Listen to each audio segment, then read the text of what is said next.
जय हिंद दोस्तों, वंदे मातरम। यूपी में सर्वे चल रहा है। एक ऐसा सर्वे जिसके बारे में कि जानकर कई लोग आज की डेट में हैरत में जा सकते हैं कि भाई क्या ऐसे सर्वे भी हो सकते हैं।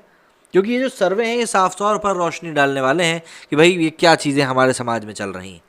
सर्वे चल रहे हैं मदरसों की प्रमाणिकता को लेकर कि क्या ये सही है, क्या ये गलत है, कहीं ये अवैध तो नहीं है। क्योंकि कई सारे जो लिंक्स हैं वो पिछले कुछ दिनों में निकल कर सामने आए हैं और वही साफ बता रहे हैं कि इस सर्वे की कितनी क्या ज़रूरत है।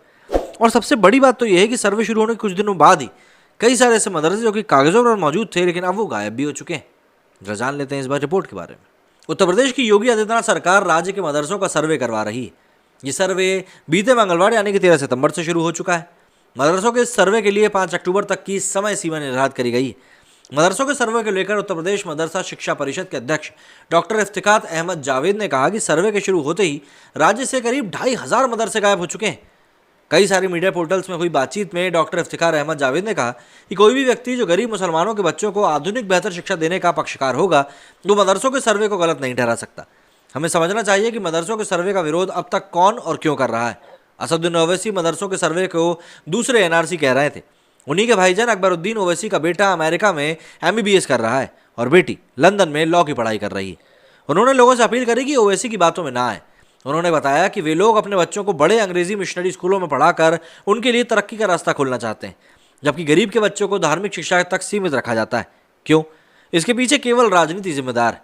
लेकिन मैं कहना चाहता हूं कि मुसलमानों के गरीब बच्चों भी आधुनिक शिक्षा हासिल कर सकेंगे, उन्हें विकास का रास्ता खुला हुआ मिलेगा।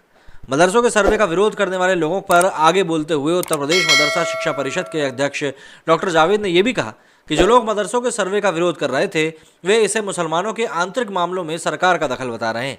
लेकिन जब आप केंद्र सरकार से हर साल 3,000 करोड़ रुपए की सहायता लेंगे, अनेकों मदरसों में 50,000 से लेकर 1 लाख रुपए से ज़्यादा वेतन देंगे और उन्हीं मदरसों में सरकार से मिलने वाली बिजली पानी सड़क की सुविधा का उपयोग करेंगे, तो यह आपका व्यक्तिगत मामला कैसे रह गया।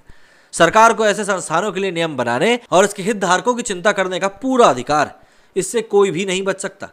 इसके अलावा डॉक्टर इफ्तिखार अहमद जावेद ने कहा कि यह सच है कि भारी संख्या में मदरसे केवल कागजों पर चल रहे थे।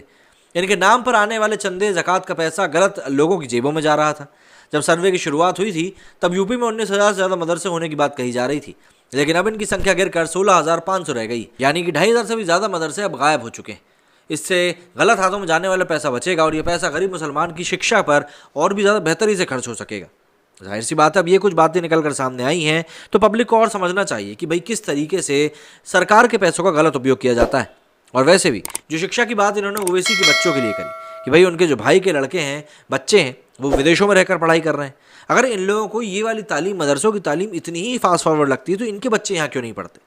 क्योंकि अभी जो काम चल रहा है मदरसों में आधुनिक शिक्षा को इंट्रोड्यूस कराए जाने का काम चल रहा है, जिससे कि बच्चों को और अच्छी शिक्षा मिल सकेगी और वो अपने दिमाग को और ज़्यादा खोल पाएंगे, विस्तारवादी हो पाएंगे, अच्छी चीज़ों के बारे में सोच पाएंगे, डेवलपमेंट सही तरीके से हो पाएगा। लेकिन वही बात आ जाती है ना कि अगर ये सब चीज़ें होने लगेंगी तो नेताओं की रोटी कहाँ सिकेगी। मेरे सुनी फिलहाल इतना ही। जय हिंद, जय भारत।